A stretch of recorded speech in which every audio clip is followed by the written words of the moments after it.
বয়স কিন্তু মাত্র 23 থেকে 24 বছর। তার মেডিকেল রিপোর্টও আছে আমার কাছে, আপনি চাইলে সরাসরি চেম্বারে এসে দেখতে পারেন যে তার প্রোস্টেট বড় হয়ে গেছে, ওভার একটি ব্লাডার, প্রস্রাবে ইনফেকশন, বিভিন্ন সমস্যা আছে। এটা থাকার কারণে তার শারীরিক চাহিদাও দিন দিন কমে যাচ্ছে এবং তার একটা সময় তার ওয়াইফও চলে যায়।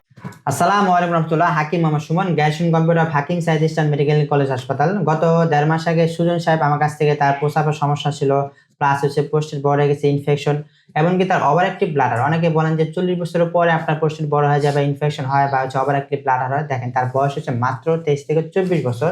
এই বয়সে তার মেডিকেল চেক আপে তার হচ্ছে প্রোস্টেট বড়, প্লাস হচ্ছে ইনফেকশন, প্লাস হচ্ছে ওভার অ্যাক্টিভ ব্লাডার। এই বয়সে যদি আপনার এগুলো সমস্যা হয়, আপনি কিন্তু ধরেন বিভিন্ন সমস্যা দেখা দিবে, শারীরিক যে অক্ষমতা বা বিভিন্ন সমস্যা দেখা দিবে। তো এইভাবে অনেক সমস্যা ছিল তার প্রস্রাবে, তো আমার কাছ থেকে চিকিৎসা নিয়েছে। তো আমরা শুনবো যে তার সমস্যাগুলো কি ছিল এবং আমার কাছ থেকে ওষুধ খাওয়ার পর তার কি অবস্থা। যে সুজন সাহেব, আপনার যে প্রস্রাবের সমস্যা বিস্তারিত বলেন শুরু থেকে। আমার গত 4 থেকে 5 বছর আগের থেকেই আমার প্রস্রাবের সমস্যা শুরু হয়।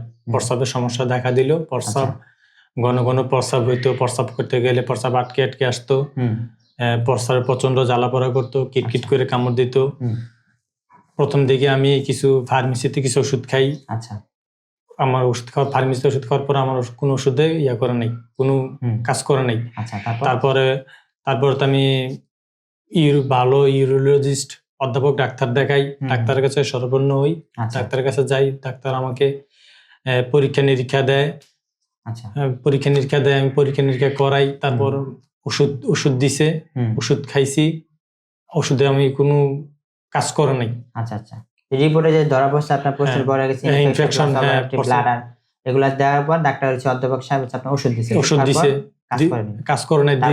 দীর্ঘদিন যাবত ওষুধ খাইছি, ওষুধ আমার কোনো কাজ করে নাই। আচ্ছা আচ্ছা, তারপর কি অন্যান্য চিকিৎসা নিয়েছেন, যেমন আপনার যে আরো যে চিকিৎসা আছে প্রচলিত হোমিও চিকিৎসা বা আমাদের গ্রামের দিকে কিছু হোমিও চিকিৎসা নিছি, তারপরে আরো ডাক্তারের কাছে যাই, পরীক্ষা নিরীক্ষা দিছে, ওষুধ দিছে, ওষুধ খাইছি, কিন্তু আমি ওষুধে কোনো ফলাফল পাই নাই, কোনো ওষুধ আমার কাজ করে নাই। তা আমার কাছ থেকে কিভাবে আসলেন, কিভাবে পরিচিত? আপনার কাছে আসছি, আপনার একটা ভিডিও দেখছি, একটা ভিডিও দেখে আমার খুব ভালো লাগছে।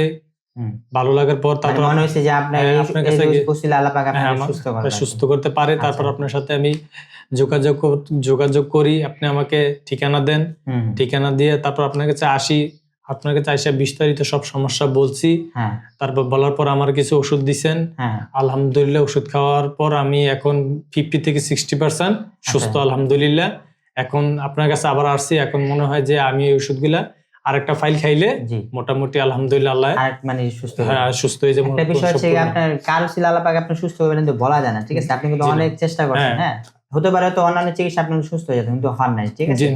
অনেকে চিন্তা করে যে আপনার এই সমস্যাটা ধরেন আপনার চিকিৎসা নিচ্ছে, মানে নিতে একটা অবক্তি বা দেখা গেছে একটা মানে এক সময় আমি খুব হতাশ হয়ে যাই, মানে খুব ডিপ্রেশনে চলে যাই। তারপরে কি প্রস্রাবে জ্বালা পোড়া ব্যথা কিছু আছে? অনেকটা 50 থেকে 60% কমে আসছে। তাহলে বুঝতে হবে যে রোগটা কিন্তু অনেক গভীর, যেগুলো ক্রনিক ডিজিজ বা পুরাতন সমস্যা, এটা একটু কি সুস্থ হতে একটু সময় লাগবে, ঠিক আছে? জি বিগত 4 থেকে 5 বছর আগে থেকে আমার এই প্রস্রাবের সমস্যাটা শুরু হয়। আচ্ছা আচ্ছা, পাশাপাশি তো আপনার শারীরিক চাহিদা অক্ষমতাটা কমে গেছে। শারীরিক সমস্যা, ওটা আপনি বৃদ্ধিকর ওষুধ খেলে কি প্রস্রাবের সমস্যাটা বাড়বে, ঠিক আছে? আগে এটা ঠিক হয়ে গেলে ওটা আস্তে আস্তে রিকভারি হয়ে যাবে।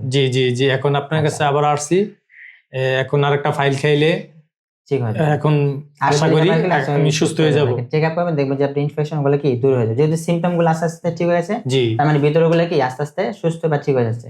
জি, তো যারা ভাবতেছেন যে আপনার যে প্রোস্টেটের সমস্যা বা এই যে আপনার যে বয়স যাদের 40 বছরের উপরে হয়, কিন্তু দেখেন তার বয়স কিন্তু মাত্র 23 থেকে 24 বছর। তার মেডিকেল রিপোর্টও আছে আমার কাছে, আপনি চাইলে সরাসরি চেম্বারে এসে দেখতে পারেন যে তার প্রোস্টেট বড় হয়ে গেছে, ওভার একটি ব্লাডার, প্রস্রাবে ইনফেকশন, বিভিন্ন সমস্যা আছে। এটা থাকার কারণে তার শারীরিক চাহিদাও দিন দিন কমে যাচ্ছে এবং তার একটা সময় তার ওয়াইফও চলে যায়।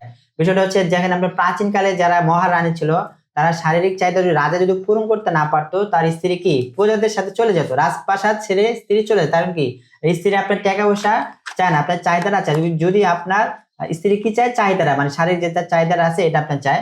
যদি আপনার প্রস্রাবের সমস্যা থাকে, প্রস্রাব বড় হয়ে থাকে বা ইনফেকশন বা প্রস্রাবের নালী চিকন হয়ে যায়, এই সমস্যাটা থাকে, তাহলে আপনার আগে এটা ঠিক করতে হবে। যদি আপনি মানে হচ্ছে আপনার শারীরিক মানে যেগুলো আপনার উত্তেজনা বাড়ানো ওষুধ যদি খান, সেক্ষেত্রে আপনার প্রস্রাবের সমস্যাটা বেড়ে যাবে। আগে আপনার সমস্যাটা ঠিক করতে হবে, তারপর আপনার বাকি চিকিৎসাগুলো পরে করবেন। আর এগুলো আপনি খেলে দেখবেন ওটা আস্তে আস্তে রিকভারি হয়ে যাবে। আজকে এই পর্যন্তই। আসসালামু আলাইকুম রহমতুল্লাহ।